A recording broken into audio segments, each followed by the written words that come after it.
కైలాస ఆలయం మిస్టరీ.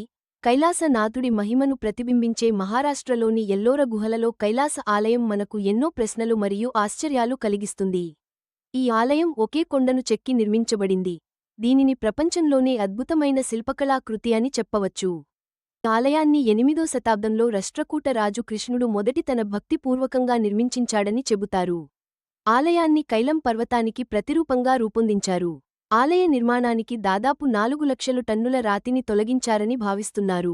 అటువంటి సాంకేతిక పరిజ్ఞానం ఆ కాలంలో ఎలా సాధ్యమయిందో అనేది ఇప్పటికీ పరిశోధకులను ఆశ్చర్యపరుస్తుంది. ఇది కేవలం శిల్పకళ కాదు, భక్తి, ఆధ్యాత్మికత, మరియు భవిష్యత్ తరాలకు సందేశం. కొంతమంది ఈ ఆలయాన్ని దేవతల సహాయంతో నిర్మించారని కూడా నమ్ముతారు.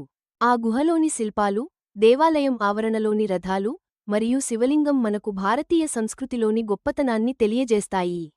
కైలాస ఆలయం ఒక ఆధ్యాత్మిక ఆహ్లాదం